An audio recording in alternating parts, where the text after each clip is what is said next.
The night had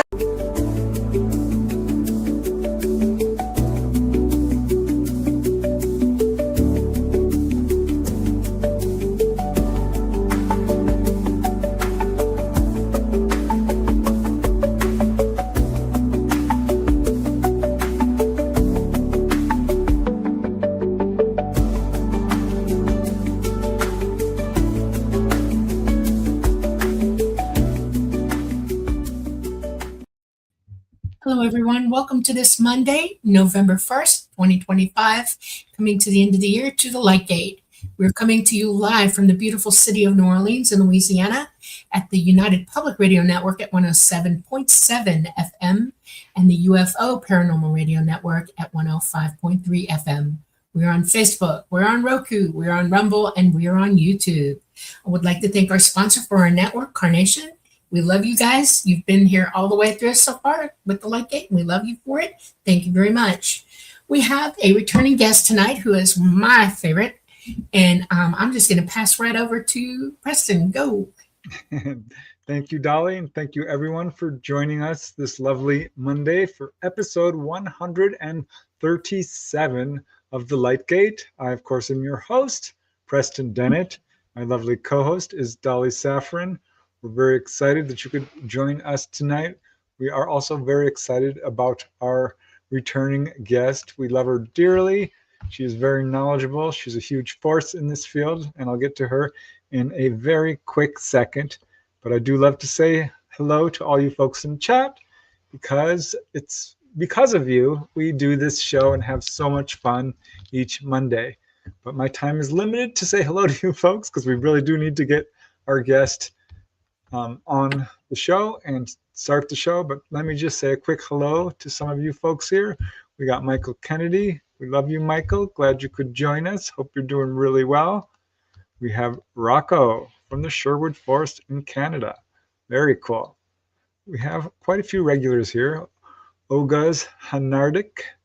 Hello. We have Shariz Bazila. Hello, Shariz. Thank you for joining us. We have Olivia Escamilla. Blessings, love, and light. That's awesome. Thank you. The wonderful, generous, stupendous, amazing, immortal Namaste. We love you so much. Namaste. We couldn't do this show without you. Thank you, thank you, thank you. We have Leah Omega 8. Hello, all. Hello, all. We have Lil Dove. We have Z-Sun Dragon. Hello. Quite a few people here. We've got There's Carbone all the way from Sydney. Yay. I love that. Patsy Foister. Amazing poetic poems with 3 hearts. Thank you, poetic poems. We love you. Sally Forth Alone. We've got Stargazer. Good evening, everyone. We have chapter 4444. Happy December 1st. Yes. Gosh, 2025 is almost over. I can't believe it. Did I say November 1st? Oh my God, I'm losing my mind. Okay, go ahead. Did you? I didn't catch it. Oh my God. Okay. Talks TV. I haven't stopped by so long. Can't. My job doesn't allow it. Oh. Well, we all do have to. Yeah. Randy Terrell, hello. We got Eric Peterson, 26 degrees today in Ohio. Yes, we're freezing too. I know. It's crazy. Marla Michaels, hello. Hi. Texas Cacti. Hello. Howdy. Doing well, we got Brian W. Hey, Brian. We have Joyce Aldrich. I'm going to reach out to you, Joyce. We want to get you on the show. Yes. Hope you're doing well, Joyce. We got Perennial Philosophy. Alalistar. Love you both. Thank you from California. Yeah. Very cool. I miss California. The weather there is beautiful. But Yeah. I'm also loving it here in the Blue Ridge Mountains. We have Into the Future. Very Hello. cool. And let me see just a few more here real quick. Relly Assistio 658 from the Philippines. Oh, my amazing. Cool. Thank you. It's just so cool, Dolly, how we are reaching out all over the world. It just warms my heart. Yeah, good news. Our numbers, we just heard from our producer, reached over 1 million listeners. So all you guys listening out there on the Thank you. We really radio stations, we appreciate every last one of you. Absolutely. absolutely. Thank you. We love all of you. Thank you. Oil painter. And Joyce says she's doing great. Nice. Okay. Oil painters in Michigan, by the way. Fun Talks TV. You deserve it, guys. Oh, thank you. Thank you. And shout out to Cherise for the super sticker Thank you, donation. Thank you. Love you so much, you guys. All right, I better get going. Tim Houston, second day of summer here in Oz. Not that I can tell. Oh my goodness. Oh my God. All right, I'm gonna put one more up because this is so cute. Poetic poems. The only thing I put down in my Preston Dennett books is for Preston. Go. I am honored. Thank you, poetic poems. Okay, one more. I'm sorry, Dolly. Hi from Wales, Nicola Knight. Oh my goodness. My ancestors are from Wales. Actually. All right, on that note, if I missed you, I'm sorry. You know I love you. You know we love you. We do need to get to our guest, who is the amazing, the irrepressible, the wonderful, super knowledgeable. Oh my gosh, there's so much she is. Cheryl Costa, researcher and author. So excited to have her back for her third appearance here on the Light Gate. Please do watch our prior shows with her because, man, oh man, does she have stories to share and so much information and some really interesting stuff tonight for sure. Let me just read her bio real quick for those of you who haven't heard of her. Cheryl wears many hats and has done many things. She is a reverend, a pagan priestess, a Tibetan Yogini, and a trans activist, a UFO columnist, a UFO researcher and author, and a novelist, and I believe a playwright as well. During the Cold War, Cheryl served in the Air Force and the Navy as a government contractor. She is a two-service military veteran, USAF and USN, and is a retired professional from the aerospace industry. As a journalist, she was a UFO columnist for the Roswell Daily Record and wrote the wildly popular UFO column New York Skies for the Syracuse NewTimes.com. That's from 2013 to 2019. She holds a Bachelor of Arts degree from the State University of New York in entertainment writing and production. And in 2018, this is so cool, was awarded the UFO Researcher of the Year by the International UFO Congress. A really wonderful honor. She has authored dozens of books, many with her wife Linda, in a variety of genres, including a very important series of UFO reference books, providing undeniable proof that UFOs are ubiquitous. I had to look that word up. The first time I heard it, it means everywhere, being seen all over the world. So what an honor, what a delight. I'm so excited. Cheryl. Hello, hello. Welcome back. Glad you're here. Yes. Thank you. I've been looking forward to this all week. I really have. Yeah, me too. Because we have a lot of guests on the show, but there are some that just stand out for their amazing ability to tell a story, for their humor, for their knowledge. You're definitely right there at the top of our list of guests we just adore. Is that the usual suspects list? Yeah. Trust me, Cheryl, I don't say this for all our guests. We've had a few duds here and there.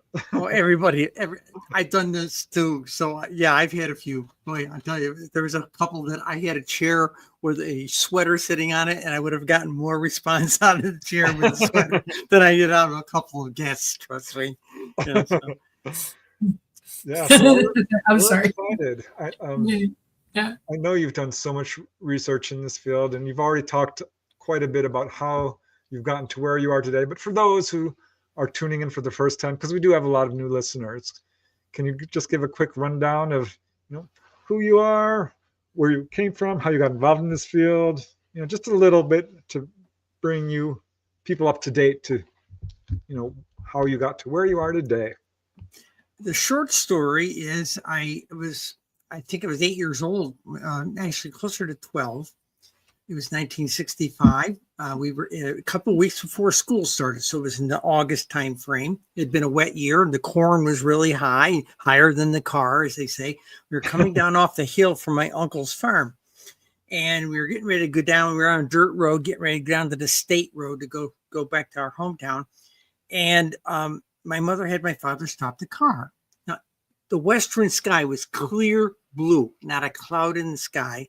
And parked out there like a rock was this big silver ball. And to give you an idea how big it is, if most people hold their arm out, look at your little fingernail. That's how big it was. Okay. And my mom looked at me and says, it could be something NASA's doing. This is 65. NASA had only been around about 7 or 8 years, and we hadn't landed men on the moon yet, so they were saying, well, that might be something NASA's doing, might be something the Air Force is doing, it could be a weather balloon. And then she looked at me and says, it might be people from another world. Whoa, this was a big deal. Of course, my brother and sisters are toddlers, so they're just crawling around in the back seat. And we watched it for a few months. It didn't go anywhere. So finally, my mother had my father start the car. We got down to the bottom of the hill, turned left to go back to the hometown. And I got up. This was a big old Chevy Impala in those days. They had those big rear windows, right? Yeah. I got up in the window and said, "Who are you guys? Who are you guys?" And when it decided to leave, I didn't see a visual effect like this again. This was 1965. I didn't see an effect like this again until 1991 with one of the Star Trek movies when the thing goes,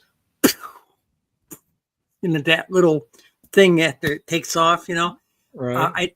I didn't see any. And when I saw that in the theater, I said, oh my gosh, that's like that thing in 65, it was amazing stuff.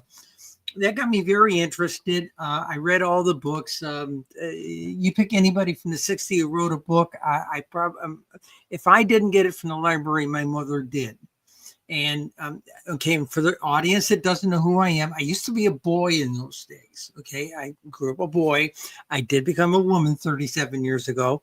But the bottom line is, I'd be at the barber shop, and there was a good picture. There was a good article in Argosy magazine or something like that, and I would either wait for my turn or walk across the street to the copying store, run a copy of the article, and come back and get my haircut.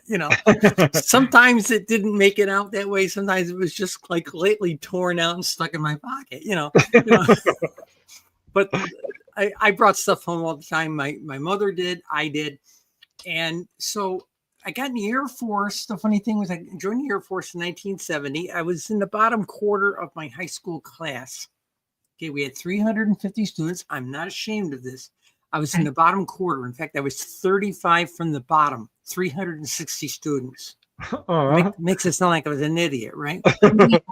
What they didn't know and what they didn't test for in the 1950s and 60s, two things they didn't test for. They didn't test for dyslexia.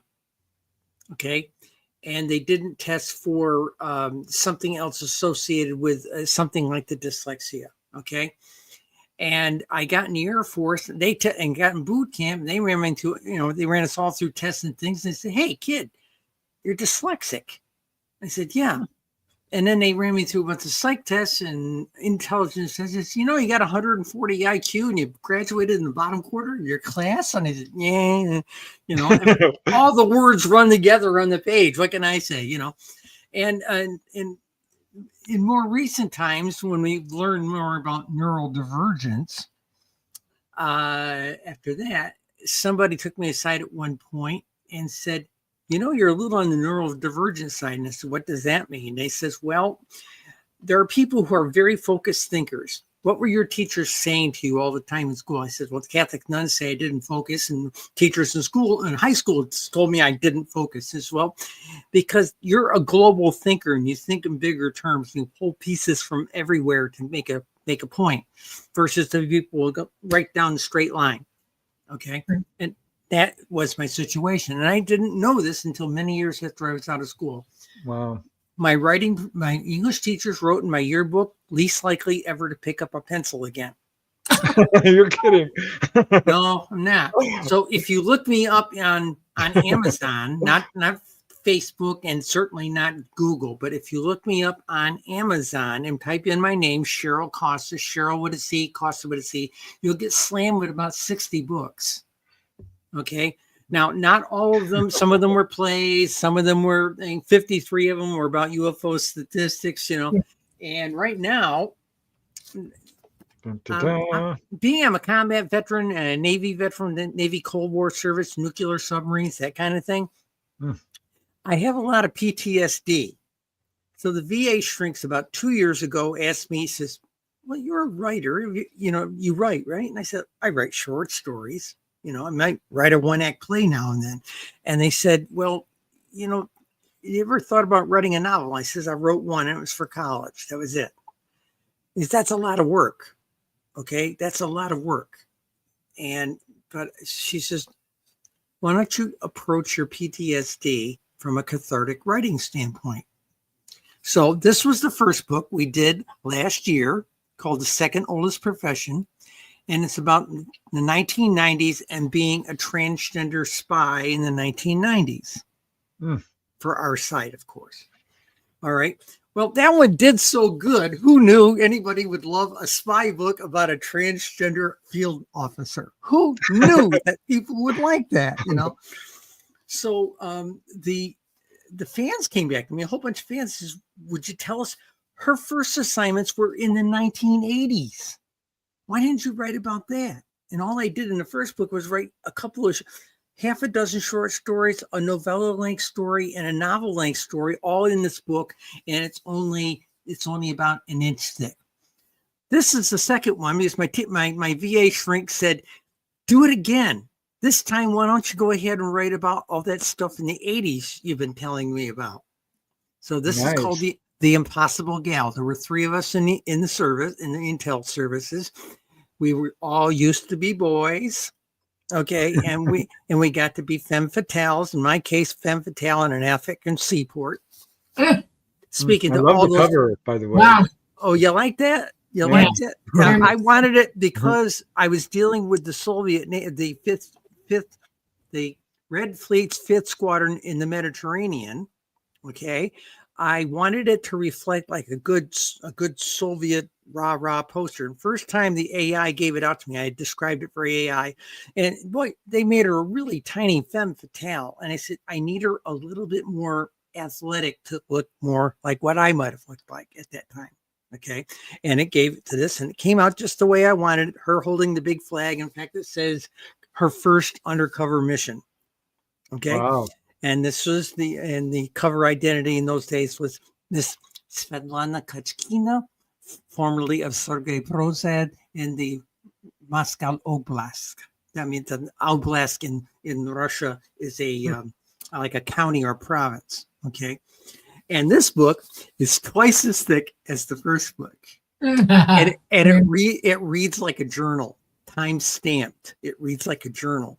Wow. My spouse, who is my publisher, and she read it 4 times. The first time she read it, let me say it this way. With the first book, The Second Oldest Profession. Oh, by the way, the second oldest profession is the intelligence business. The first oldest profession is prostitution. And the second oldest profession has less morals than the first. Okay. So, she came into me after I gave her that manuscript and we take an afternoon nap. We're retired folks. She laid down next to me and out of nowhere, she speaks to me. We've at this point been married 18 years. And she looks at me and she says something to me in Russian. And I looked up at her and I answered her in Russian. She said, we've been together for 18 years. I never knew you could speak Russian. Okay. So, wow. Oh yeah, baby. So since that time, if now that we got a new book coming out, if you were to ask her, does she speak just Russian? She will now look at you and say, she has spoken to me in at least 7 languages, given me morning greetings in at least 5. And oh, by the way, she gives me, besides giving me morning endearments, bonjour, madame, that type of thing, I also greet her similarly in Russian. And if someone asks me about my wife, and if I'm too close to the writing I'm doing, I'll look at them and say, Moyashna, which means my wife in Russian, So this is the new book. It's not out on Amazon just this minute. We had a little bit of a production problem. Something got goofed up in the PDF that we sent in with the new cover because the book is so thick, we had to redo the artwork. And what happened there is it blew up on Friday when Linda uploaded it. So I got to correct something with the artwork, and we'll ship it back in. And we think it'll be released in the next 2 weeks. It'll be available on Amazon, Kindle, and paperback. Okay.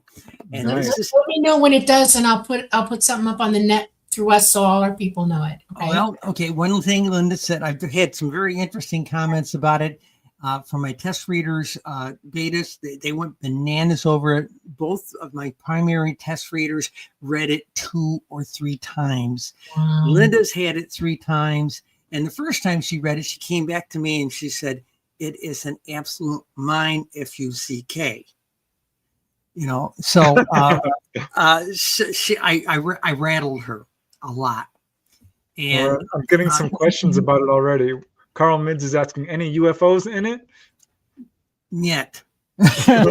Actually, the American movies have the actor say net. No, the word is net, N-E-T. Okay, right. Net. And about the title, The Impossible Gal. The Impossible Gal. How did you come up with the title? The spy agency that hired us did. They told me when they hired me coming out of the Navy, I had electronic analysis, signals analysis, that kind of background, and in language school. So they invited me. But when they invited me in for the interview, I had just walked out of personnel at the submarine base, and I was now technically a civilian, but still in the reserves, so to speak. And I was introduced to them, and he pulled open an envelope, pulled out a couple of 8x10 black and white pictures. This is you coming out of a private psychiatric clinic in 1975, and this is 1980. He's talking to me, and he says, this is you. I says, were you following me around? Oh, no. Everybody who has something to hide from the military, the Navy, or the Army base, they go up there to talk about their drug problem, their alcohol problem, their problem with their wife, or something else. And then the second guy looks at me and he says, so do you really want to become a woman? He says, you're going to become a second-class citizen, And I thought, oh my God, you're going to take my clearance away from me or something like this, And they said, no, he'd like you to come to work for us. And I said, wait a minute, you guys are all Princeton, Yale, and Harvard guys. You could never, in my wildest dreams, hire somebody like me, some crazy trans queer person like me who's going to go through a gender change in the next 5 to 10 years. That would be absolutely impossible. And the first guy, the older guy, snow white hair. It turned out he was the site manager. He says, no, that would be absolutely impossible. And the second guy looks at me and says, but it'd be the most fantastic cover because no one could ever believe that you could work for us.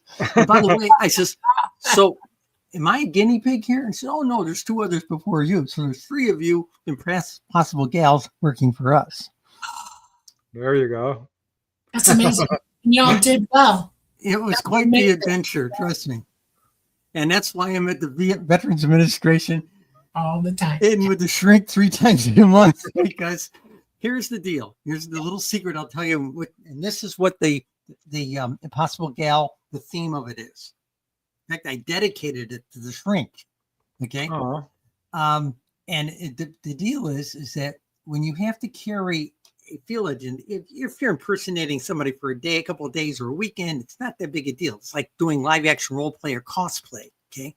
But when you have to do it for 6 months, a year, or 2 or 3 years, it's method acting at the extreme. Okay. Even people who do heavy method acting, deep, long-term television series covers, that type of thing, or long runs of a play, those actors get so deep into that character, it's like pulling rusty nails out of a board to get that character out of your head. It's almost like Wow. a dual personality, an alter, you know? Yeah, Wow. there's an informal term for it. Mhm. It's post-traumatic. It's not in the. It's not in the DMs. It's not in the DSM. Okay, but post-traumatic stress syndrome. Basically, not being able to get that character out of your head. After I was out of that Algiers assignment, that her assignment was in Algiers for a year. Okay, and basically serving drinks to the Soviet sailors and listening to their troubles and any gossip she could pick up and reporting it home on the teletype every night. Wow. Okay. Okay. Kind of a fun job, actually. I was the grand hostess and I even debuted in a Valentino gown. Oh, God. Oh, I'm almost back down to that weight right now because I've been losing weight and I'm almost on deck. I was looking in the mirror about 4 weeks ago, and I looked at myself in the mirror. I said, "Oh my God, I'm seeing Mashenka's and Svetlana's cheeks. Holy goodness!" You know. So it's been an adventure. I guarantee you, it's a lot. This book is a lot of fun, but it will make you think deep because I let you into her head a lot, talking about, are they reading me? And I give the protagonist not my name, but Moira Stewart. And Moira says, are they reading me or are they reading Svetlana? Okay, you're always back here. You're the mind and the soul behind the mask. And that mask is a difficult thing to put down. Okay, so the story deals with the psychological trauma of living that lie for a year or two. Wow, I've Okay. never heard people talk about this. That's amazing when you think about it. And I like that term, post-traumatic stress disorder. Dramatic stress. With a D. Post-traumatic stress syndrome is the bombs and bullets and things like that stuff. I had plenty of that from Vietnam, but I was a combat soldier in Vietnam, for those who want to know. Yes, I was. And you who's putting Cyrillic up. How sweet of you. Thank you. I'm not going to read that to anybody, but Michael. Okay. I don't know what that says. I'm not going to bother with it. The bottom line is it's a very adventurous story, a lot of fun. And I guarantee you're not going to go through it in a night. Okay. It took my spouse, 3-4 weeks to read it. And she's a heavy reader. She can go through it because it's dense. It's got a good story to tell.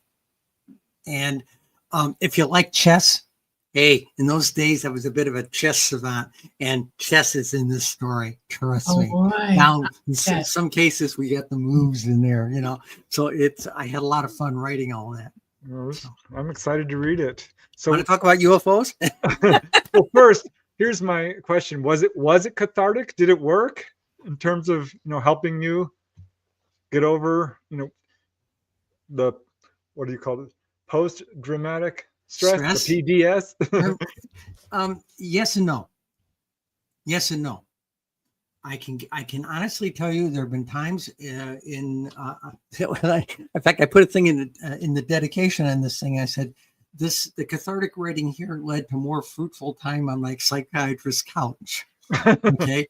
Let me say it this way. Has it cleared it all up? No, not 100%.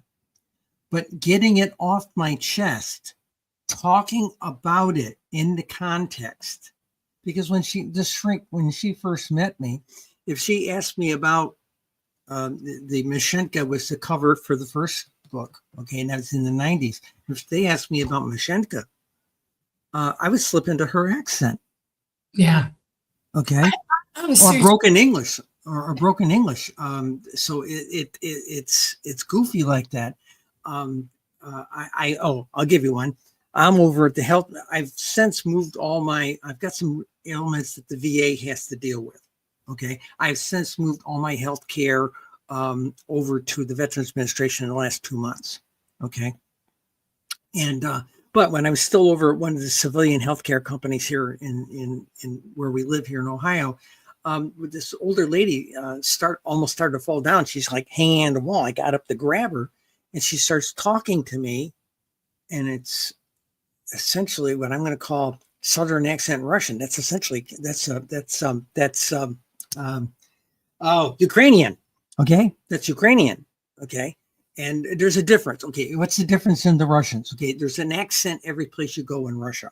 Okay, you've got the pure Russian, and then you've got accents for the other provinces, or what the Tsar used to call the other Russias. You know, colloquialisms. Yeah. Just like in the U.S. Yeah. A southern drawl, so to So speak. that's exactly it. That's how I explain it to people. It's the difference between, in fact, in the first book, I describe it to a British diplomat. It's the difference between speaking English in Boston and speaking English in rural Georgia. Right. Yeah. Okay, that's the difference. And Gorbachev, after he became first secretary, became a situation with him. He had a southern accent. The northern accent, Russians from Moscow north thought he was a country bumpkin because the Ukrainians had integrated the pronunciation of some of their letters from their native tongue into the way they speak the Russian down there.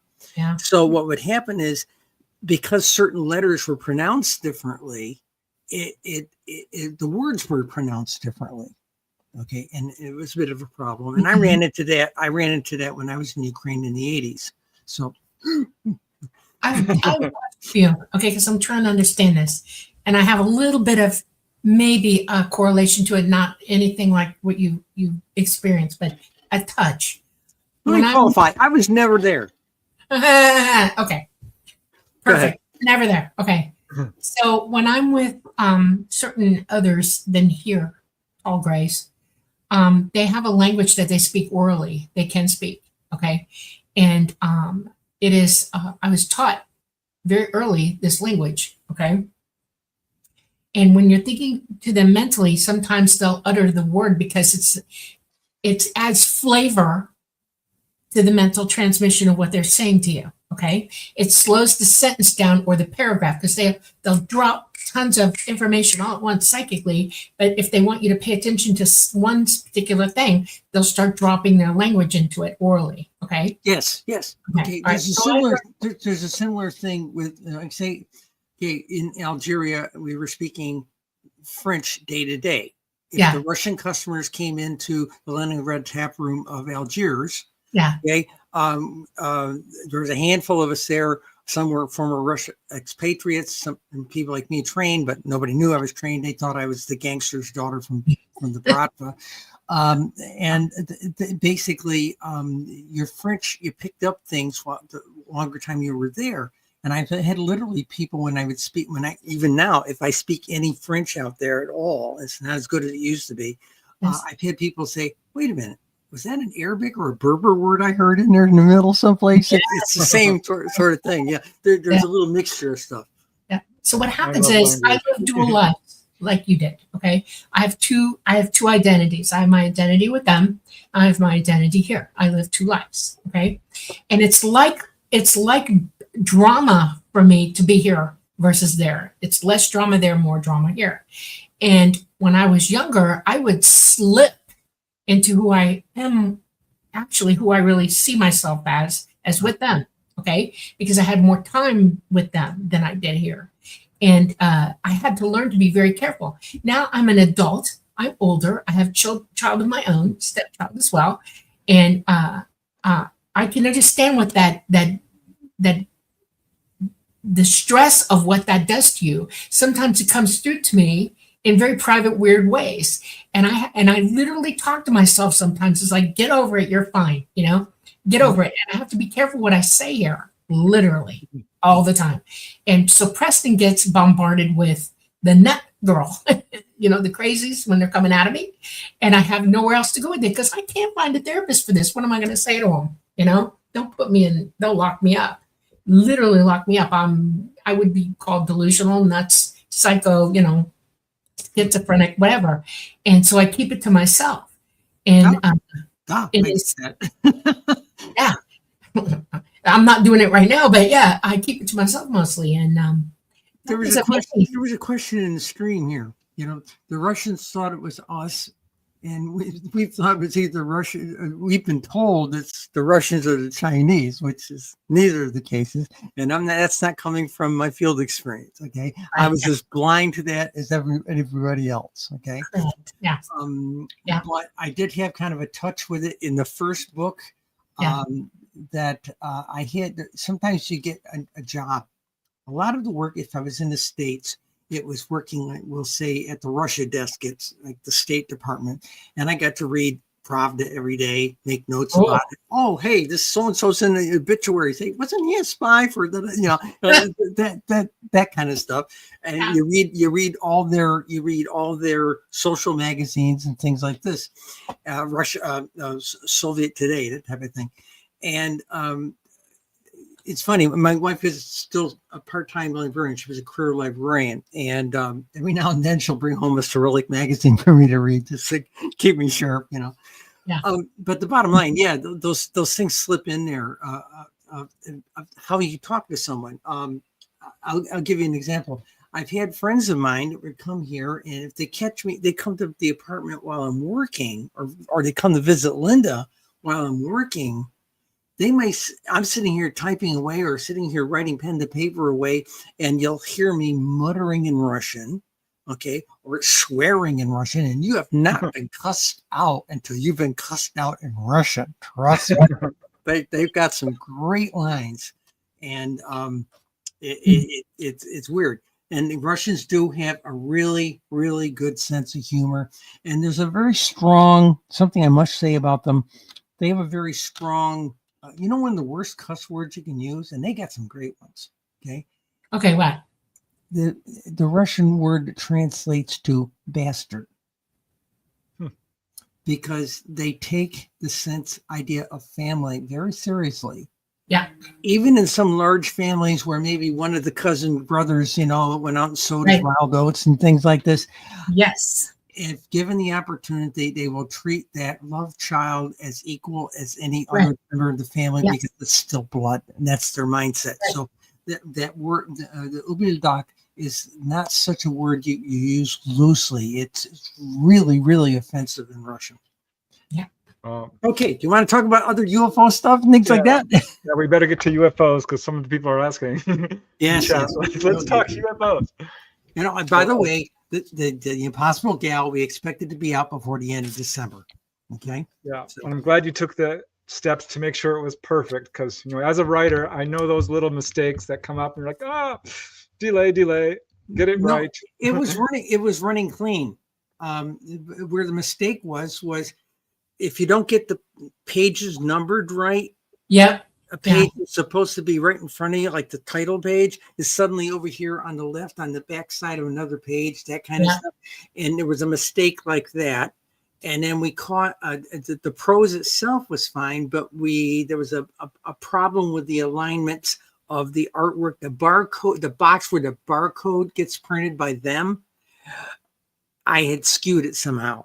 And the automation picked up on that, and they sent it back, and they said, "This is what you got to fix." I said, "Okay, fine, great." So I'll get around to it. Okay.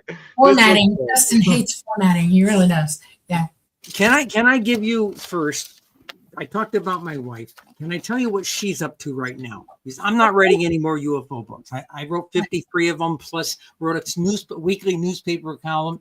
People say to me, "Must be fun to write a UFO column every week," for a newspaper. I did it for 7 years, and that is basically an 800-word term paper every Thursday. Okay. God bless you. I had lots of fun doing it. And amazingly enough, I have a collection of all my articles here in book form. The paperback version on Amazon is called the UFO Beat, newspaper beat, that type of thing. And I consult my own stuff sometimes when somebody quickly wants me to answer something, because I can't hold it all in my head. But sure. Linda is she is our scholar in this household. Okay. She's got the master's degree. Ooh. Okay. And she worked for major libraries in Washington, D.C. for a career. Okay, she has worked in NASA. She has worked at the she was the head librarian of the Environmental Protection Agency's toxicology library for 15 years. Okay, not stupid chick, trust me. Okay, so currently I'm being sort of a muse and a consultant to Linda. In fact, she's asked me to write her preface in the book. Okay, it's about UFOs. And the book essentially is this. It's the intersection between ufology and the war between the sexes. Okay, so it covers historical, psychological, evolutional, sociological, anthropological, stuff. And she's being the resident scholar. She goes out, I write something, I go out and get 3-4 books just to refresh me. Preston, I got a couple of your books. I'll refresh myself on some of this stuff. No.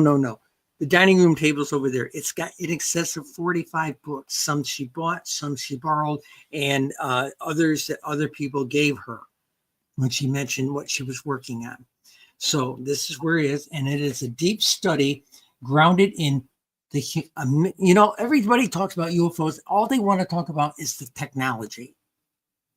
Technology this, technology that. Wow, maybe we'll learn how to do the work bubble like they do, It's always like that. No, her book is a deep study grounded in the humanities and grounded in science, a mix of both.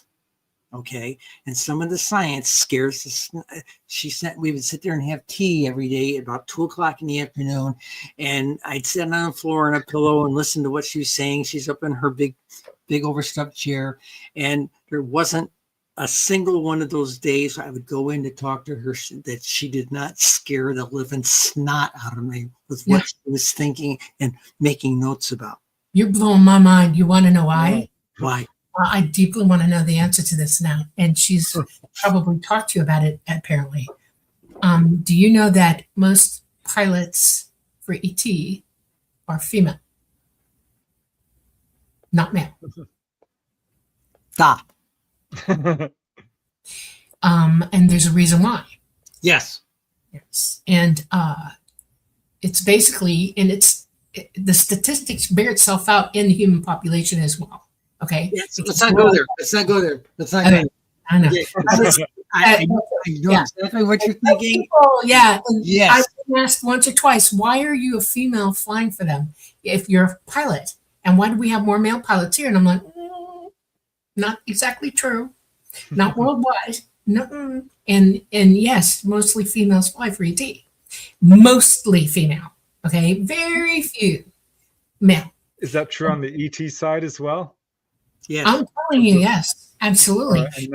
She knows the truth about that. I am now impressed. Talk to your lady friends. Well, I'm glad to hear that because the UFO field has been male dominated for a while. It's not anymore.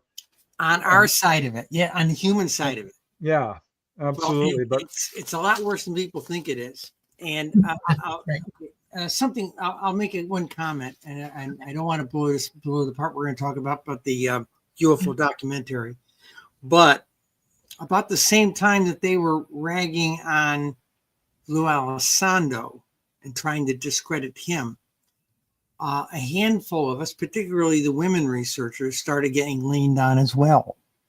Okay, or suddenly we're not being invited to conferences. Suddenly we're not being invited to podcasts. Okay. So this is the first podcast I've done in almost 2 years. So it's been shaky. But roughly what Linda's talking about. But she is putting a scholared book.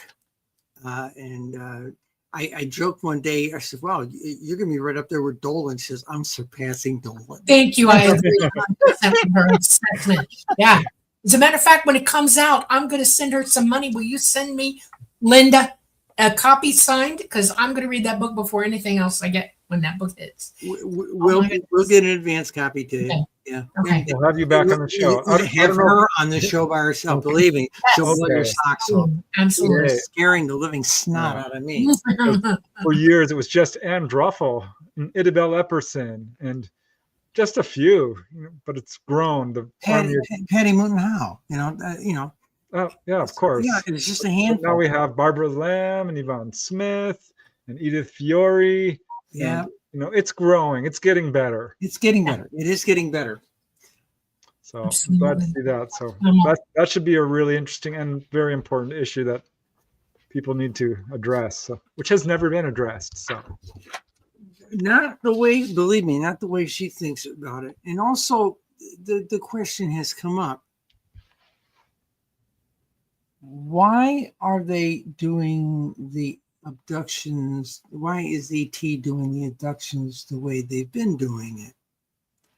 And you ever notice that the male researchers, whenever they interviewed some woman who got taken and maybe had her eggs taken or something like this, or she got called back to there and she got to meet the little fusion aliens with human and off-world DNA, the researchers always blew off what they were saying, because remember, Preston, you're not going to follow this. I know Dolly knows where I'm coming from.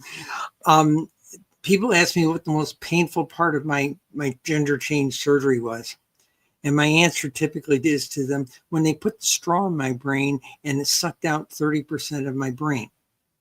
Okay. The meaning was because suddenly I seemed like, to everybody's opinion, particularly men, it seemed as if, gee, Cheryl had that crazy operation. She's a good engineer. Why we can't trust her judgment anymore, can we? I mean, it's like I lost 60 points of IQ between the time I stopped wearing pants to work and started wearing dresses to work. Okay, that's the thing. The patriarchy has been a problem. Right. I can't get into it deeper than that. I don't want to spoil her thunder. Okay, we won't then. Okay, I agree. Very exciting. We'll let her speak for herself. And I can't wait to just say important. All right. It is so thank God we're the public. Thank God we own the publishing company. Yes. She's 51% owner and the senior editor. That's and awesome. We've got control because nobody else is going to want to publish this. Oh my God. Well, being a pioneer is never easy. Oh, it never is. It never is. Okay, would you like to know? Let's talk about that darn documentary. Yeah. Yes, let's do that. I would love to do that. Yes. This is supposed to be the documentary that ended the UFO cover-up. What's it called now? The Age of Disclosure. Yes. So, yeah, Dolly and I watched it. I had high hopes for it, but I kind of knew, given where it was coming from and who was in it, what it was going to be about. Okay. And initially, I was impressed. I'm like, wow, these are some important people talking about an important subject in a serious way. Top men. Yeah. Mostly all men, pretty much. Yeah. But yeah, initially, I mean, from first glance, I'm like, this is interesting. This is I like that it was being discussed in an important way. But if you watch it more. Yeah. Okay, now we come back. We all, the three of us, come back, and probably some of your listeners come from a longer history with the UFO stuff. Okay, and for years we used to hear the man or woman on the street. Oh, I'll believe it when somebody prominent in the government stands up and talks about it. Because if you listen to Mr. Astronomer Tyson guy and a few of these other people, they will tell you they simply can't get here from there. Well. Yeah, what I saw in that program, the way they were talking, Putoff was talking about that stuff. I said, he owned up to it. Because I've known about that technology for 15 years. I'm sitting there saying, this is good. This is good. Okay, is it what the rest of us have been waist deep in this stuff has been? Sorry, I've been having some strange problems with my earplugs. VA just fitted me with hearing aids. Okay. And so it's played hell with the way my earplugs run. We've been looking at this thing a certain way for a long time, and we really, truly want them to really show us what you got. Okay. Exactly. Okay. Simple. The problem is that, like the one guy in the documentary said, Well, they surveyed, well, can't we just tell everybody about this? And they found out just how big a problem it would be to just drop it on everybody cold. Okay. Psychological, theological, sociological, every kind of logical you can possibly think of, it would not be a good thing to do it all at once. So this documentary in my book was a great 101 or 102 course. Okay. This gets the average person. I've heard people talk about it who've watched it up on Amazon and say, oh, that's what you've been talking Greek to us about for years, Cheryl. Duh. Okay. So this is the deal. I think it's a good 101. More is coming. I sent copies of the pink book. Right. Yeah. To prominent. Rubio got one right before it was available on the street. Rubio got one, Schumer got one, Gillibrand got one, and a couple of the guys on the House side of the permanent select committees for intelligence. All those people were on those, the Senate and the House side intelligence things, and they got copies of this book. Burkhart's office contacted me through a friend of a friend and said, could you give us a 17-page summary? And I went into the PDF copy of that pink book and pulled my general summary out. And I sent that down to him with a specialized page put in there just for Tennessee. Okay. So, and then suddenly everybody got quiet. Everybody got quiet. Yeah. Well, I got a funny feeling you went directly against their narrative. That's the problem. Well, yeah, and it's like they talk about the legacy people. We know what those guys are like. They're just lots of fun at a poker game, and they're absolutely horrible at tea. I mean, I don't know. It's my opinion, and it's my opinion that the reason that disclosure is so hard for them is threefold. The first two I won't mention. The third one I will. The third one is that if they did ever come out and just lay it on the line with everybody and let the chips fall what they may, they would have to be guaranteeing their own amnesty against humanity. Because if we knew 100% what the real truth was of what they knew and when they knew it, we would be going after them in seconds. That's how bad it would be. As we usually say, "Dat Tavorish." Yes, comrade. Yes. The part of it is when it's like the old line of the man who comes up to his wife and says, honey, I've had an affair going for 15 years. And the second question, the American people come back and say, what else have you been lying to us about? Yeah. That's what this is about. This was what it amounts to. Okay. Yep. They're going to have to either declare immunity on all these people. Right. Okay. Before they can come out completely. And yes, that whole bit about the president being considered a temp, the guys in Congress being considered temps, and it's our job. There's a beautiful term I learned from one of the Doctor Who episodes. They were talking to some of the British secret servants, and they said, how come nobody else seems to know about this? I said, well, we're the British secret servants. We're the cockroaches. We're here. The prime ministers, they come and go, but we're always here. We know about 4, 5, 6, so that kind of thing. And this is what we're up against.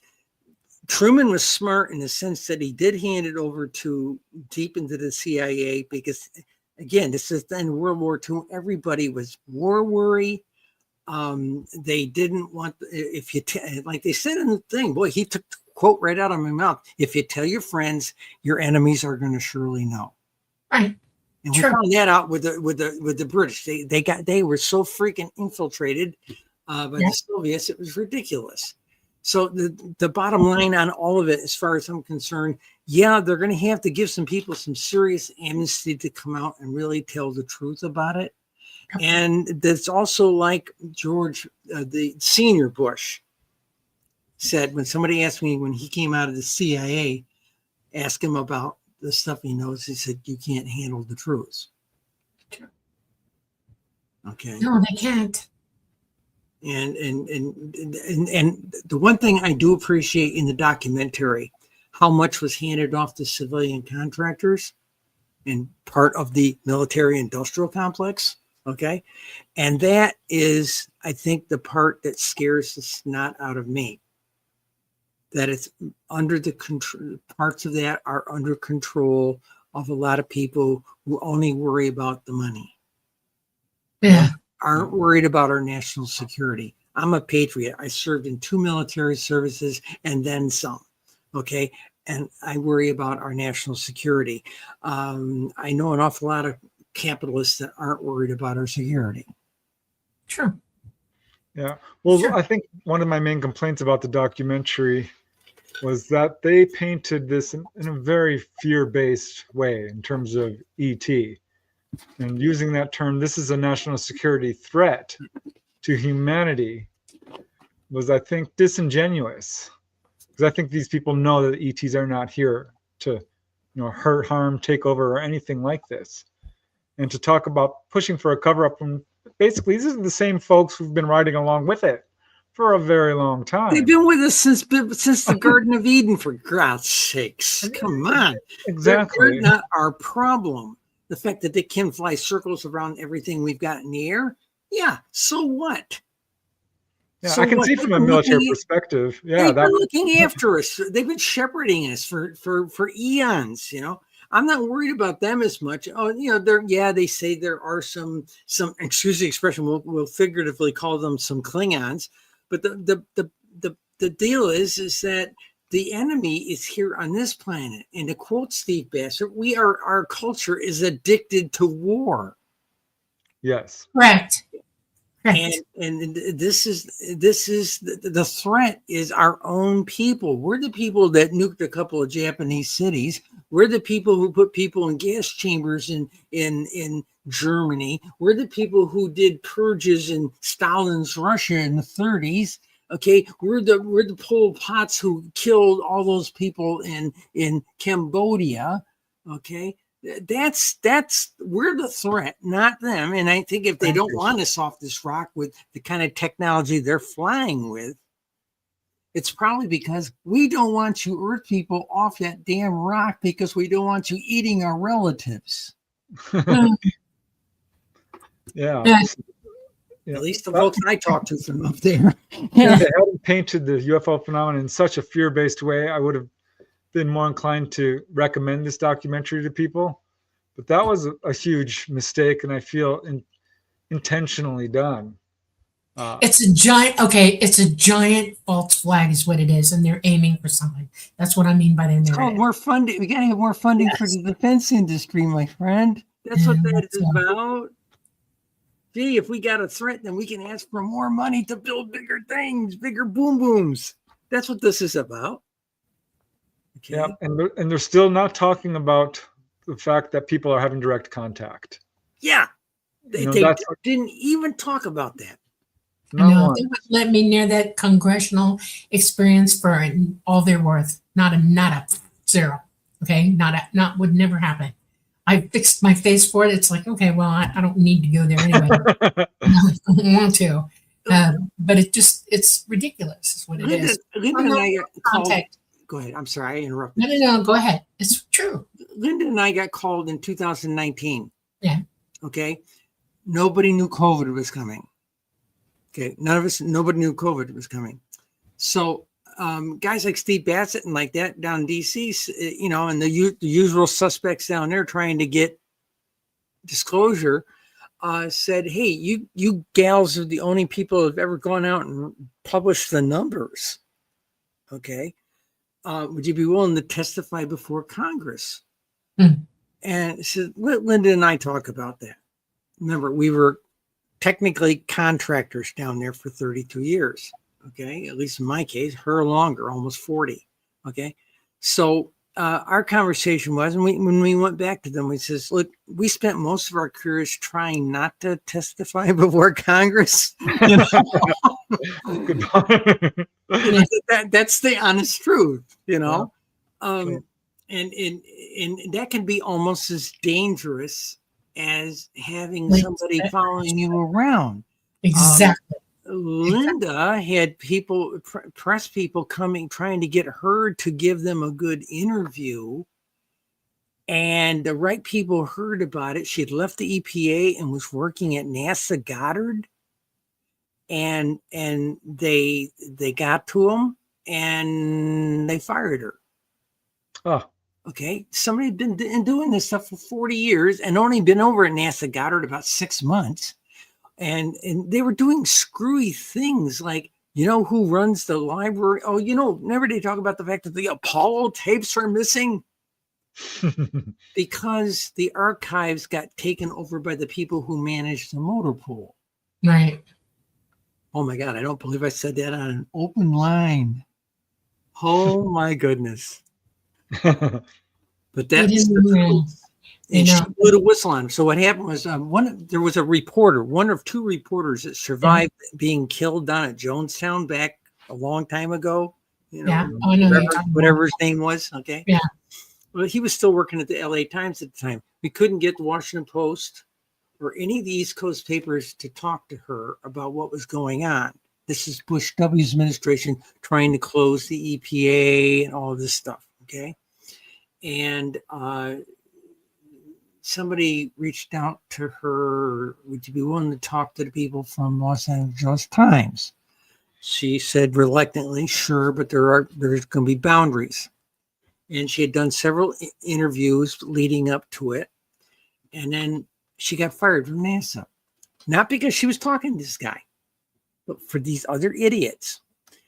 And she came home that night and says, well, I'm supposed to talk to James tonight. I said, well, technically you don't work for the contractor or the government anymore. Take the gloves off. And she says, that's my intention.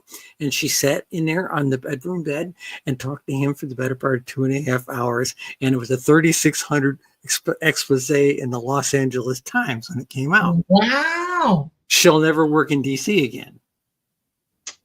Okay. Although, is that a bad thing? Although there's California senator, I can't remember her name, very famous senator, called her up personally and said, we need more people like you in DC. Would you consider coming back? You know, but we both had it. Trust me. Dianne Feinstein? Feinstein. No. Not Feinstein.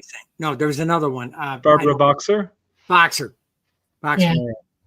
So it was very interesting stuff. The bottom line is there's a lot of people in the UFO community know stuff. Lots of people in the government do not know stuff. And it's like these people, Lou and Alessandro and I had coffee a couple of times at a couple of conferences, and he knew I was press. I told him everything I was talking with him about was off the record. And we both realized that the whole shenanigans that were being played were probably going to play on an off-world threat or something on that order. Yes. And they don't, I mean, he couldn't even get the stuff up to Secretary Gates, for God's sakes, because the religious right was, you know, oh my God, we can't touch the demons, you know, and this stuff.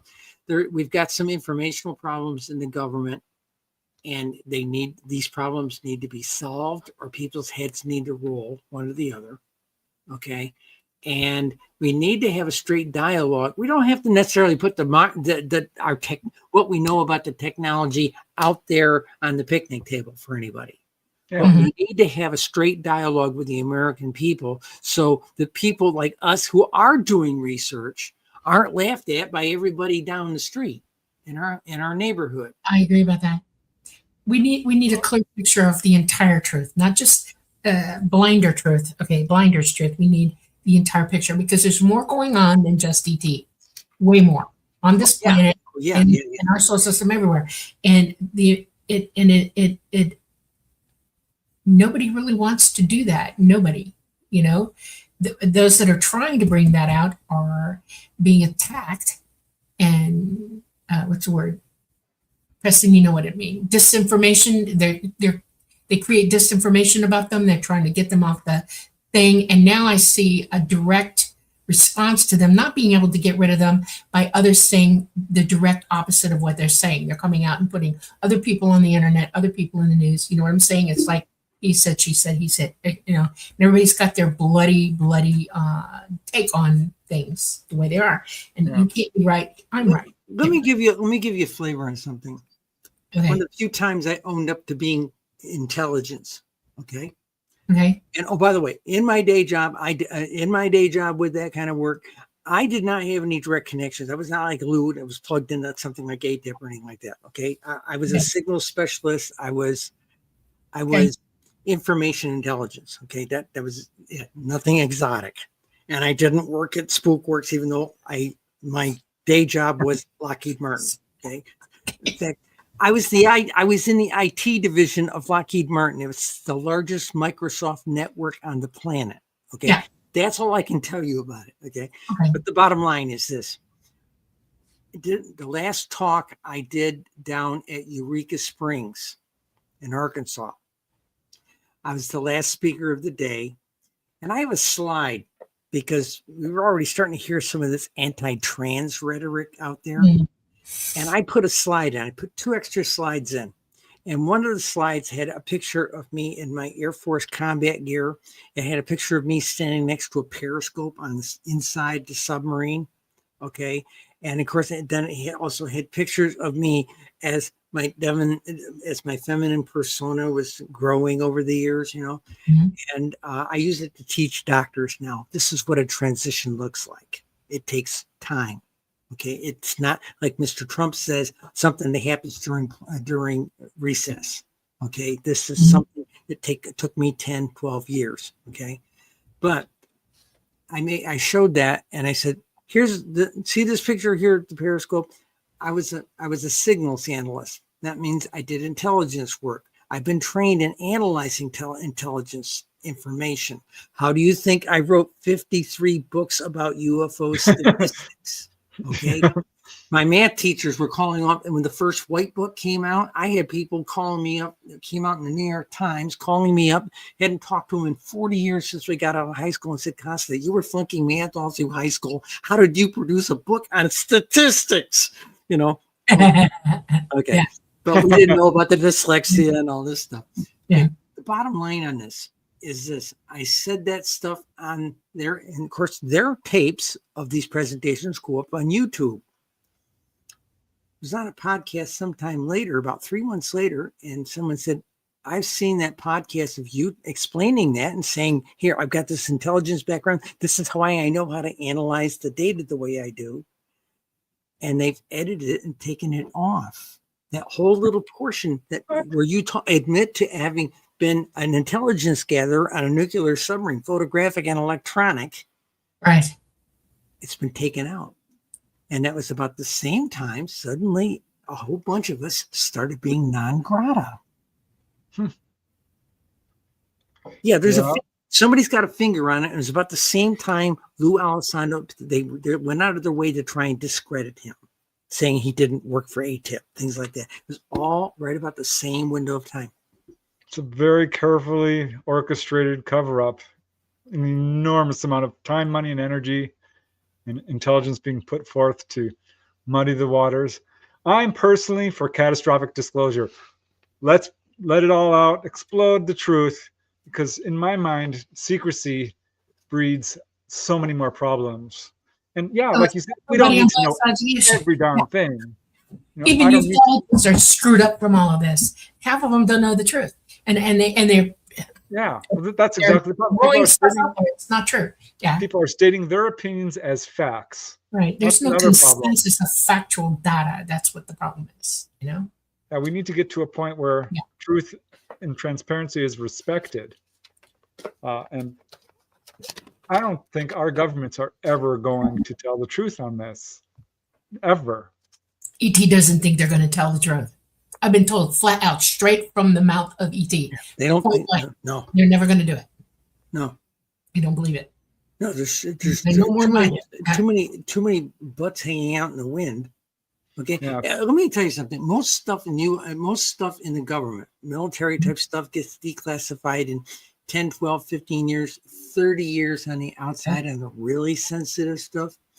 But all my books were talked about in a fictional context. I had to do it that way.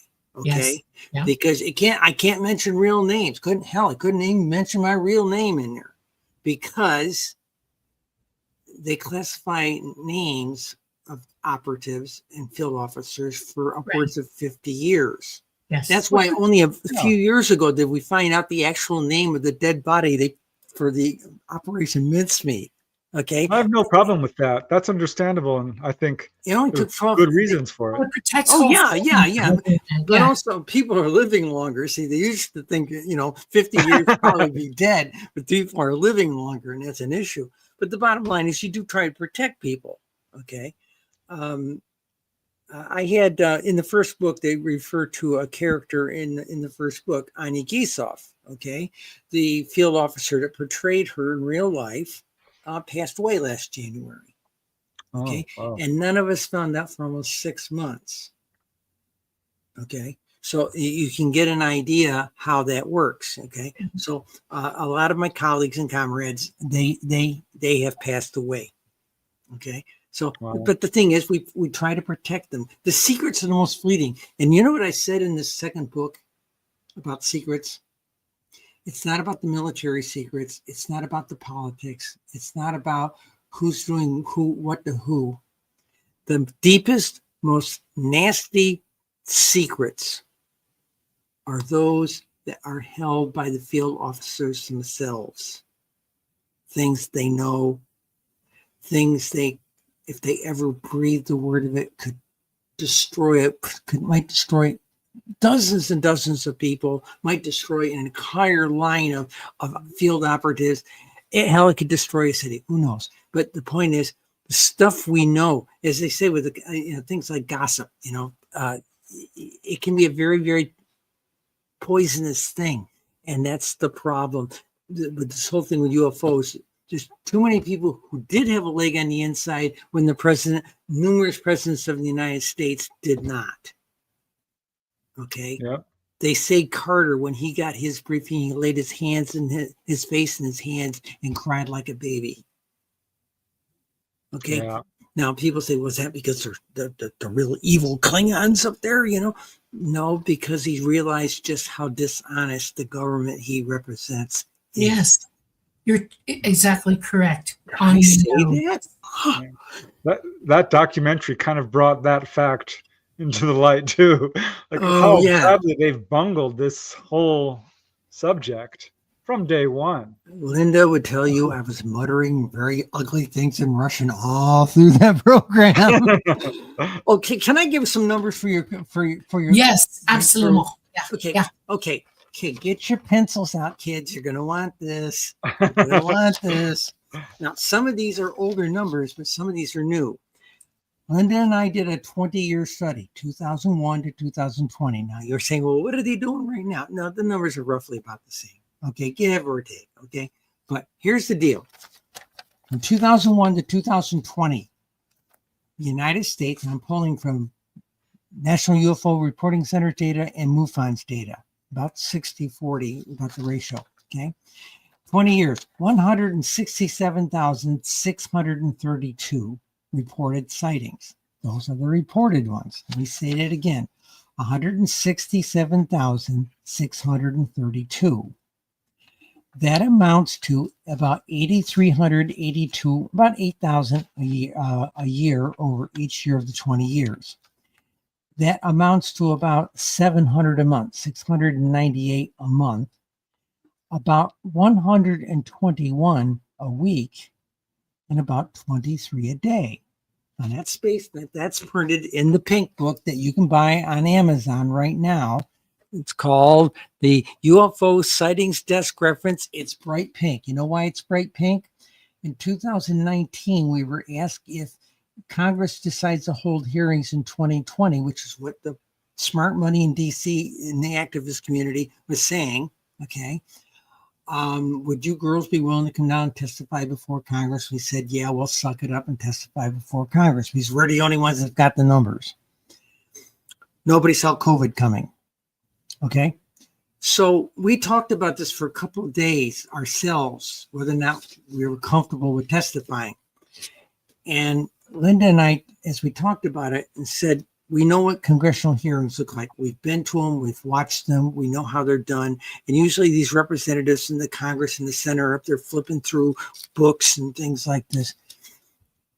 There aren't that many women doing stuff in the UFO community at this scale So, gee whiz, let's make sure that whatever book that guy up there, that congressman or senator is running his fingers through, let's make sure he knows it was made by a woman. So we made it bright fuchsia.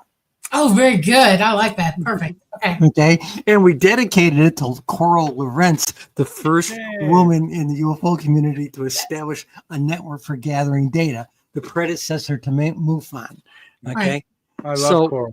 She's oh, God. a true hero. Oh, yeah. My book, absolutely. Now, let's take this a step further with the statistics for your wait a second. Go I just want to add something to that. 167,000 sightings over a 20-year period is what? Yes. Well, 1 in 100 people will report their sighting. So that means it's closer to... Okay, go ahead. Closer to, let me see if I got this right, 16 million? In excess of 16 million. Okay, that 1 in 10 people thing is what they keep telling us, right? In the UFO community. I heard that from Stanton. I heard it from everybody, right? The statistics say, this is what we can determine from statistics and polling data, which was different. In 2015, there was a poll that said that on the order of, hang on, I'm going to pull the number, 16.74% of adult Americans say they have seen a UFO. I didn't trust the number. Okay. A couple of years later, another Fox Pictures did it and got the same results. 16.74% of adult Americans. Essentially, that's about 42 million people. The number that I worked another number here from another way of doing the data, let us say 43 million people. Okay. Now, against all the numbers we had, that 167,000, that type of thing, it turned out to be 1 out of every 257 people reports what they see. See, I've been saying, I've always said, I'm being very generous in saying it's 1 in 100. Because I always ask people, and they almost never, I've interviewed hundreds of people, maybe 5, maybe 10 have called the police or the Air Force. Most will say, what's MUFON? When I say, have you reported to MUFON? Yeah. Well, then I used to hear people, oh, hell, when I was writing my column, I'd say something that that number, that 1 in 10 doesn't work. No, it doesn't. Oh, but we tried it in our barbershop. Oh, we tried it in my doctor's office. I kept hearing this from people. Okay. All right. Let's take that number now, that 43 million. And get your pencils out again. You're going to want these numbers. I've got mine ready. Based on, we'll say, again, this 20-year study using 43 million people. Okay. That's 43,81,425 sightings. Maybe not necessarily reported. Correct. Okay. All right. Over a 20-year span, that's 2,154,000 per year. Oof. It's about 179,505 every month for 240 months of 20 years. Or it is 41,424, which is every one of the 1,040 weeks of 20 years. Or it's 59,000 daily sightings for the 7,300 days of 20 years. Okay. Yeah. Wow. Now here's the last. Got to look up that word ubiquitous. Yes. Now here's the last one. Oh, Cheryl, they're rarer than that. They can't possibly be those numbers that big.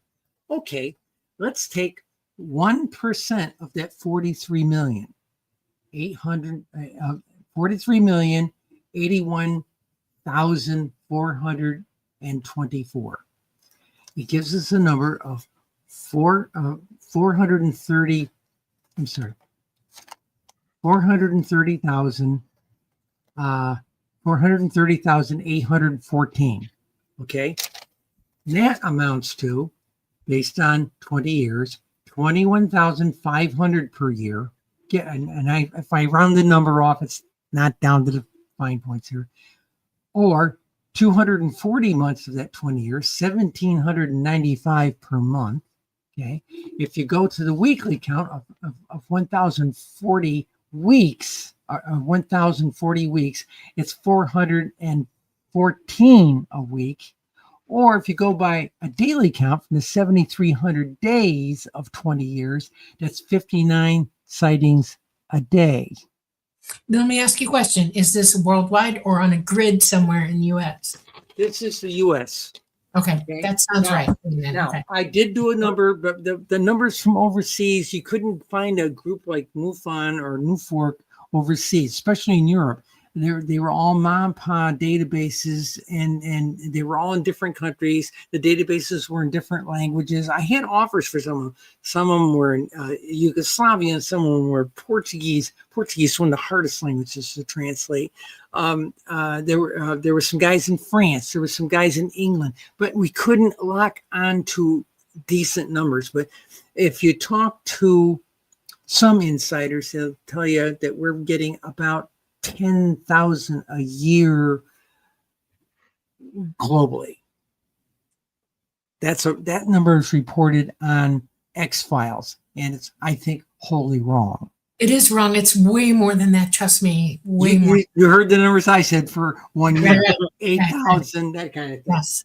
Yeah, Yeah. I realized this early on in my research, and it finally occurred to me at one point, like somebody is seeing a UFO right now. At any given moment, people are having an encounter. And one person's sighting is more than likely another person's onboard experience, because they're coming down and picking people up. And Yeah. J. Allen Hynek was quoted as saying 1 in 40 people have been on board a UFO.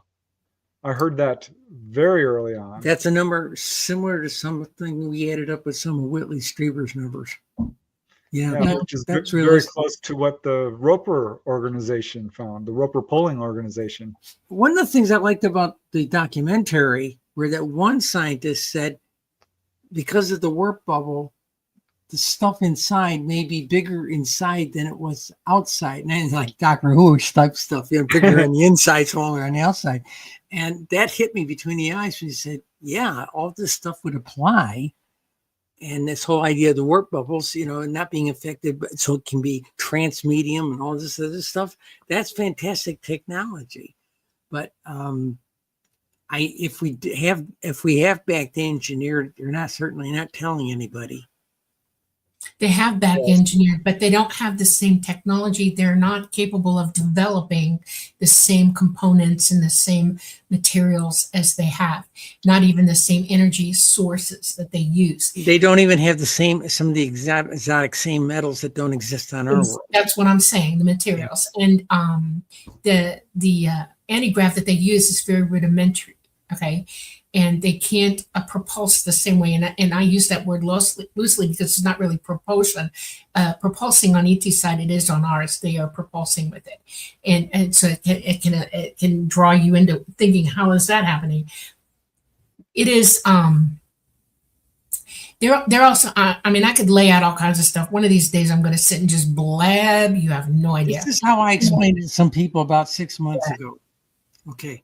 I said, they were sitting on my couch, and I said, think about you being here right now. I said, yeah. I said, okay, think about, and all of them have been to like Canada, to Quebec or something like that. Now think about Quebec. Okay, we think about Quebec. I said, okay, that's how fast the ship was just now. Right. Thought drove the apparatus. And it went from here to there in an instant that it took you to yes, think less than 0.0002 seconds. That fast. Yes, okay. Exactly. Because they're driving interdimensionally, they're not going through conventional space at all. And just from my perspective, from my experience, in my lifetime, I've probably seen more than 10,000 people on board. That's a lot of people for one person to experience with. Okay. And that's just what I did. Me alone. Whitley said something like that too. That's right. He saw essentially the equivalent of, examination tables with hundreds of American soldiers laying on it. I've heard that from many contactees, actually. Yes. There was a guy in England who was very much like Dolly, having fully conscious contact. And he says, Preston, I don't know how to tell you this, but I think pretty much everybody is having some level of contact. ET knows when you're born, they know who you are, they know what family you come from, and they make decisions almost instantaneously on how much they're going to interact with you. And that's how Santa Claus does it. Because yes, ma'am. Yes, ma'am. That's exactly correct. And it befuddles me that most people can't, draw an inference to that. Okay. I mean, it's true. It's absolutely true. And it amazes me. We are known to them. They are our progenitors. I don't use that word loosely. I mean it directly. We are absolutely related to them. Okay. And they're not letting us go by the wayside. They're not going to protect us from ourselves. They're not going to intervene in our own stupidity. We have to learn here, right? But they do watch and they interject when they can. It's like a good parent. You do what you do. Well, okay. The way it was explained to me once was, we consider your planet a playpen. Mm-hmm. So, exactly. Have you ever noticed when you go to a conference or something like that, you talk to people, and every now and then you'll bump into somebody that gives you a card that says, I think I met you during an examination someplace some time ago, Yeah. I actually had that happen to me. People look at me and say, I seem to remember you somehow. It's like, oh, really? Where are you from? And they'll tell me, and I'll think, well, there's a possibility, Can I share one touch story? When I was 14, I was up, my hometown has, I just lost my other earphone. Bear with me a moment. Our town was sort of like Rome, had multiple hills. Okay. Mm-hmm. So one day after supper, I got on my little sissy bike. I was about 14, and I rode up to this one school, which is up on one of the hills, and you overlook the valley. Lovely up there. Mm. There was also a concrete reservoir up there. Okay. Mm-hmm. So imagine something as big around as an Olympics pool that was probably 3 stories, 5 stories deep. Okay. So if you stood up on top of it and you had one of those nice Lafayette walkie-talkies, right? You can get up there and you can hit every base station in town because you're higher than they are, right? Right. And many years later, I'll go back to that momentarily. Many years later, when I was watching E.T., the extraterrestrial, for the first time, and they started playing these notes, mm-hmm. I broke into a cold sweat. My spouse of that era said, "What is wrong? Are you sick?" And I said, "Well, I'll talk to you after the movie." Because when a bunch of us that were ham operators were hearing these tones on different times of the day on different frequency bands. AM, FM, shortwave. We were hearing it on everything. Didn't sound like it was in the movie, but you get the idea. It was this like a 5 to 7 tone sequence. Mm-hmm. I'm up there on this reservoir, and I'm talking to a friend of mine down in the valley, and all of a sudden I'm hearing these tones, and they're getting louder and louder and louder, and I can't hear them. I can't hear my friend talking on the radio. It's just screaming in the walkie-talkie, and this is about 6:30 at night in August, and next thing I know, I'm sitting in one of those cloth chair swings. Yes. This reservoir is next to a elementary school of that era. Okay. And I'm sitting in one of those cloth chairs. It's 11:30 at night on my watch. My bicycle is laying in front of me on the ground. And I'm sitting there saying, how did I get here? Okay. Now, never was able to make any more connection to it than that. Until a few years ago, let's say about 15 years ago, I had to be hypnotized in a psychiatric context because, again, I got this PTSD monster, right? And what I remembered afterwards was they took this thing that looked like a chrome, it was a tube that had it just wrapped around at the end. It looked like a cigar, an aluminum cigar is what it looked like. And 14-year-old boy me, they touched it to my male parts, and they took sperm. God, I don't believe I just told 1 million people this. But they did this. Well, that's when I remembered this about 15, 20 years ago. Okay. And if anything, it's made me sweat at all over the years. So I've had my DNA done on Ancestry. Mhm. I am dreading the day that somebody reaches out to Cheryl Costa and tells me that they've got a match to my male father alleles. You know, if you follow my drift, if you watch the forensic version, you'll understand what that is. And that has been something that has haunted me for the last 10 or 15, closer to 20 years now. Wow. It has haunted me. It's that the way they do interbreeding, you know, that might show up someplace, you know, but it hasn't. So I'm not really sweating it. They're touching plenty of other people, believe me. So, you know, I'm not worried about it. I'm going to be really honest with you about something. I have never said this to the public before, and I'm going to say it right now. One of the reasons that they've brought DNA from us, you know, genetic material from our ovaries and from our, you know, gonads is testes, is that they were looking to preserve our DNA before things got really bad. Okay. That they knew what we were going to face. The scale of contamination in the biosphere right now is the worst that it's been. Right. And they've been collecting for a while for that reason. It has nothing so much to do with breeding programs as preserving who we are. And most of our most of our DNA has already been brought out. Everybody on this planet, your pristine DNA, you know, before you're toxified and messed up, is already out. And it's preserved. People who are a billion years in advance of you are capable of things that you have no idea. And if they want to preserve humanity, they are going to do it. And they're going to do it in a scientific way. We are all consciousness. We all recycle. This body is nothing to us except that it's a receptacle where we indwell while we're here. All over the universe, it's like that. But if they it's the Volkswagen we drive in. Yeah, exactly. So if you want a pristine make of this body, you have to have it when it's pristine and not messed up, toxified, and all that other kind of crap. You can come back to anything and be repopulated somewhere else through that process. Just saying, you can actually choose to come back to your own DNA from before. It's complicated and there's a lot to it, but that's possible. So that's what they've been doing, period. They are not trying to breed better human beings. They're not trying to breed us back into them, except that we are related. No experiments. See, I would like to bring up a comment because this is a gentleman who's put this on, and he's actually mentioning me in a way that I believe is inaccurate. And I know this show is about you, Cheryl, but this needs to be addressed. Please. Because he's talking about how I'm painting the UFO phenomena in rosy light. He says, I don't blame anyone out there in the light and positive fraction. I'm sad that Preston is the one who really knows it better but denies it.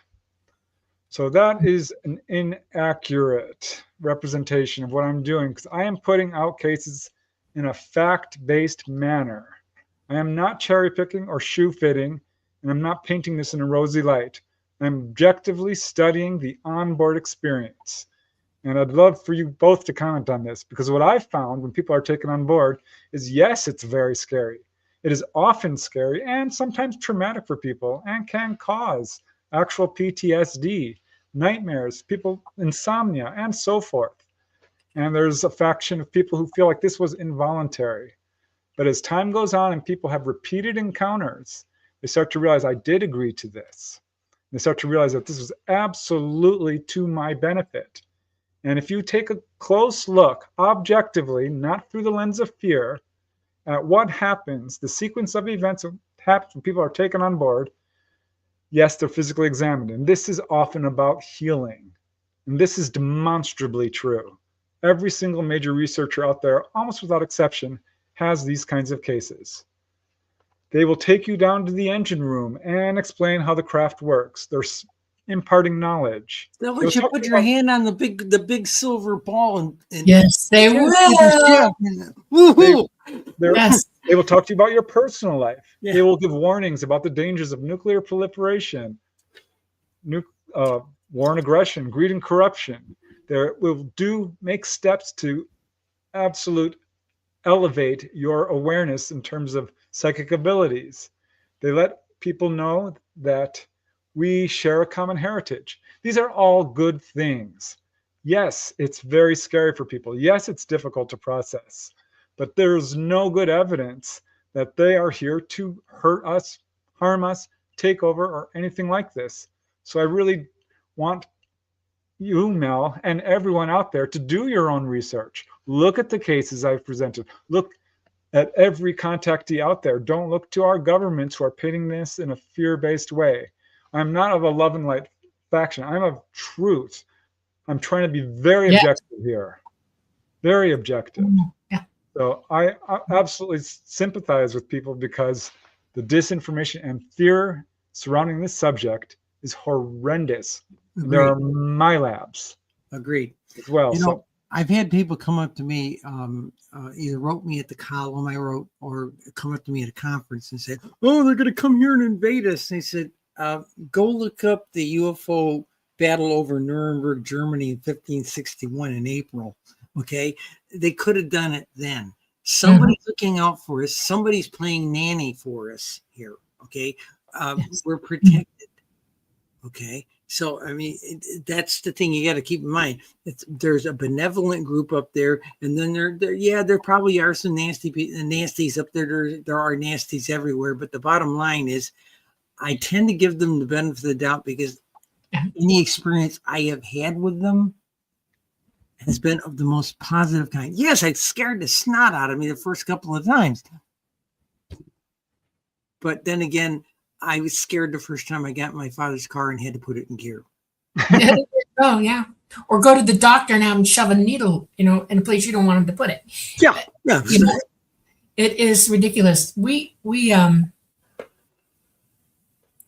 I would like y'all to consider something.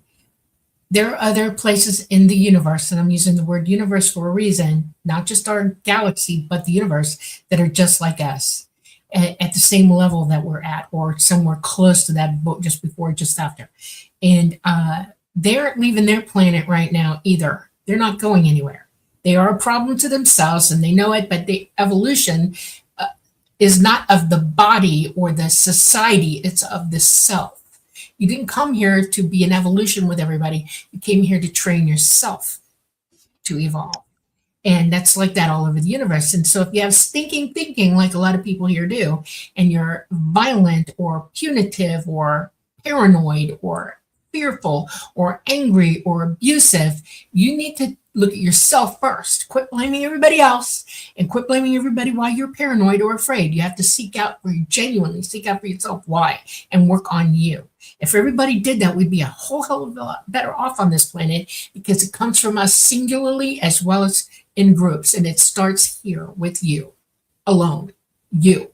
And I wish you would listen to some of the things that contactees are telling you, because it's exactly what I'm telling you right now. We have a chance here to elevate ourselves, but we can't do it as a group. It's an individual thing. We can come together as a group in consensus after we do it, but it still starts with you. You have to do the work. You do. And I want you to think about that. Okay, enough said. Can I add to it? Yes, ma'am. Okay. I am an ordained Buddhist yogini. Now that may sound exalted, New Age. No, Yeah, I had a Tibetan Lama pick me out of a crowd of 250 people and say, I know you. Okay. And that led to me, one, living in a Buddhist monastery for 7 years. Okay. The buzz cut, the shaved head, the robes. I kept my job at Lockheed. I worked at Lockheed Martin headquarters every day for 7 years, just like the Dalai Lama. Okay, push the DEI policy to the bleeding edge. Me and a lady from someplace in the Middle East with her burqa and everything. But that's the deal. But the bottom line is this: if I learned anything when I was in the monastery, first thing, Hollywood seems to paint you that when your soul comes out of your body, it's like a picture-perfect version of yourself, except unsubstantial, and you think of it like a single thing. No. The universe, and I'm talking universe bigger than galaxies aspect of the universe, not the universe, just our galaxies. And The universe is bigger than that. We are the universe. We are connected. Our essence, our spark, our God spark, whatever you want to call it, is connected to everything, everywhere, every when. You are connected to every sentient being, everywhere, every when. All consciousness, yes. All cognizance. Now, here we go. Go with that a step further. Oh, by the way, the essence that's more or less you can be living in multiple times, in multiple places, on multiple worlds simultaneously. So if you have weird dreams that someplace you've got wings and you can fly, they can on that world, okay? That's where your dreams are coming from. You're connecting to other aspects on that streaming channel in your soul. Right. That's the only way I can explain it. My mamas love it when I present it that way. Yeah. Different. Like if you change, you make a decision here and you change your mind about something and you go a different direction, that's not you taking a different timeline. That's you taking a path here. Absolutely. And I want to get nitty gritty with this. We're all in soul together in everywhere in the universe all at the same time. Okay. I refer to it as source. It's not a pool in the middle of everything. It's everything all at once. Okay. Yes. That's what source is.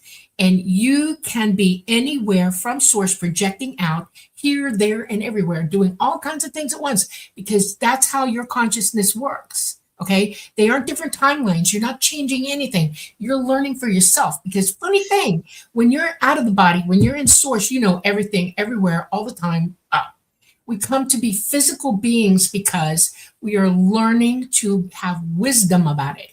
You could be an educated idiot all you want in source all day long, but source or consciousness understands that we have to learn to employ all knowledge, and you can do that physically really, really well. So there are tons of places in the universe where you can go to live a physical life, to gain knowledge, wisdom, and understanding so that you elevate and you go.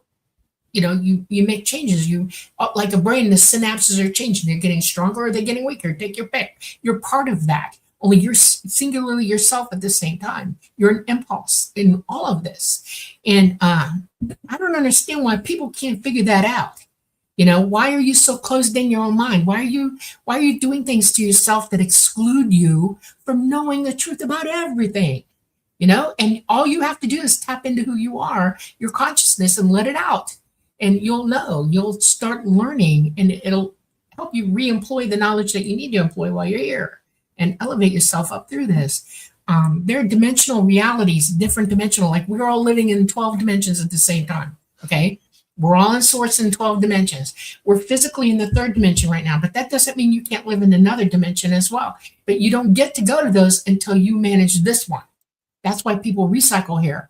I'm sick of people saying, oh, you're not going to escape Earth. Yes, you are. You're not promised to live here all. You don't have to, it's not a jail. It's not a prison planet. No, it is not. It is, you can live anywhere you want at any time you want. But you have to make it through to understand. I was told once by a fifth dimensional being who I asked point blank, straight on him, how come I can't go where you go? Why can't I attain that knowledge here? And he said, because you're not ready. You don't have the knowledge or the wisdom. You don't have the technical knowledge. You don't have the moral knowledge. You don't have the spiritual knowledge. You don't have all of that which you need to migrate out into the next dimensions. And he said, once you do, then, and you know as much as I do, you'd be where I am. And I said, well, where are you going next? And he said, outwards. And I said, what do you do when you graduate and you get out through all 12 of them? And he said, that's a good question. And I've been pondering that one, and it like motivates me to want to go there. It's like, oh, this is. It's kind of hard for people to wake up. That's kind of how I look at it. When you wake up in the morning, like, I don't want to get out of bed. I don't want to wake up, because it's a painful process going through. Oh, well, we weren't promised a rose garden here, folks. We really once weren't. You wake up, then you have a really good time and you have a great day. That's what I think gaining wisdom is all about. Yeah, and you can do it while being in joy, right, Cheryl? Yeah. That's the most important part. You can still be in joy while you're doing all this stuff. It's hard, but it's joyous. Right. my Lama, a couple of years ago, we lost track of each other for about 7 years. I moved to Ohio, and and he's things in his order changed a bit, so we were just always missing each other. Okay, and then I bumped into a Buddhist nun from a different lineage, and I said, "By the way, have you ever heard of?" And I gave him the name of my Lama. And he said, "Oh, goodness gracious, he's got a temple he visits 3 times a year, 30 minutes down the road from you." I said, "What?" Wow, cool. So okay, so one point he had me stand up in front of his students, and I'm trying to find here it is. There it is. Okay. This is the talk that I gave them. Okay. They give me, and I'm just going to read a part of it here. Okay, hang on to your seats. Okay. Again, my earphones. Bear with me a moment here. Okay. Okay. Okay. My true nature is immortal.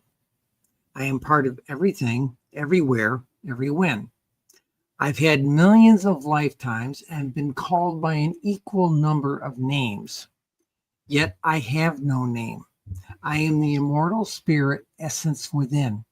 As such, I have been in every manner of insect and creeping animal, every sort of predator and prey. When each mortal life ends, there is a time of rest and reflection, and finally, I got to move the page in so I can read it. There it is. Okay.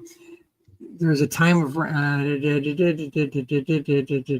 there's a time. Okay, there's a time of rest, a time to meet people you're familiar with. Think of it like being on the same tour bus. We all end up back in the same spot, and they can't move the bus until you come back.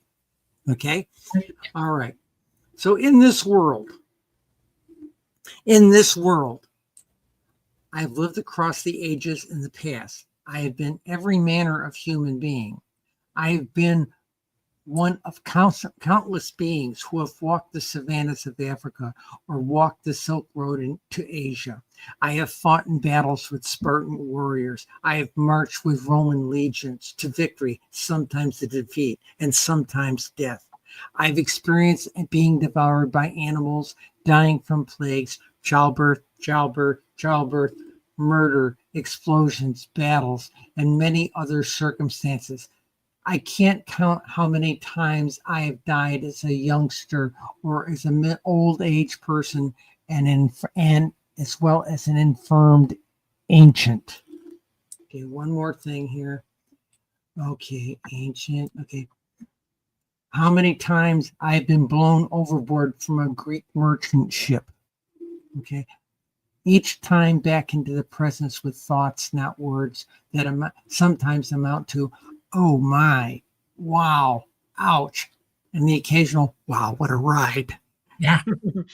Okay. Usually I am met by those who have passed before me. Sometimes I arrive first and wait for my friends to join me in the presence. In this life, I have received a profound psychic gift. Likewise, I have remembered the light details of nearly 100 of my past lifetimes, 30 or 40 of them with strong remembrances. I remembered the fragments of other lifetimes where I lived as an ordinary person whose names are lost to history. Okay, this is the deal. Right. We just keep coming back until we get it. It's like the coach used to say in high school, keep running that play till you get it right. That's Become a little more enlightened each time. That's right. That's all you can do. That's all you can do. And we're not supposed to be burdened by this. This is where joy comes from. It's a joy, should be a joy to do this. Yes. You know? The Lama who picked me out of a crowd walked up to me. I was 6-7 years after I changed genders. So I was dressed Miss Corporate Success, big hair, big makeup, big nails, big heels, and he walks up and shakes hands. He's a little 5'0" guy. He shakes hands with me and he won't let go and goes into a European handshake with both hands. And he says, I know you. I said, Holiness, I've not met you in this lifetime. He says, oh no, 2, 3, 4 times. Past 400 years, I've worked with you before. And he looks at my gal buddy, another high priestess. I know you too. And he said, these two, they always hang out together lifetime after lifetime. Nice to see you again. And he toddles off, right? When I sat down with him in a private audience about a week later, he says, what were you raised in this lifetime? I said, well, I was raised Roman Catholic. Oh, still Roman Catholic? No.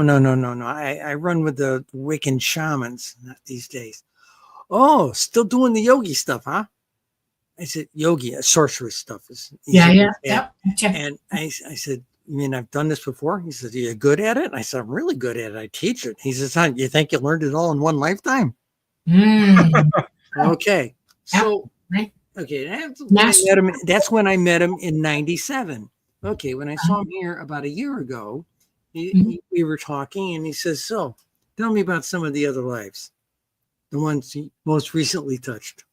He says, well, I remember touching you in Bhutan. He says, I remember touching you again in Tibet.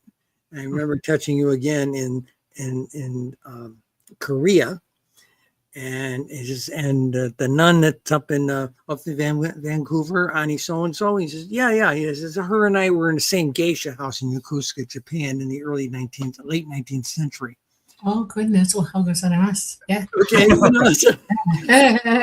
Remember, I took the people on the bus, You guys, we're actually out of time. I know we are. Cheryl, stay on after we sign off. Ask you. Okay. By the way, your fans love to see you. You're all wonderful folks. You're coming back. You're going to promise to come back again, yes? Okay. Yes. More of the same. Okay. Preston, what do you want to say real quick? Yeah, I just want to give a shout out to all the lovely people who came to watch the show. Thank you so much, especially you guys who were able to donate Namaste and Cherise Bazilla into the future. We really appreciate you guys, the Owl Man, and all the wonderful all of you who joined us.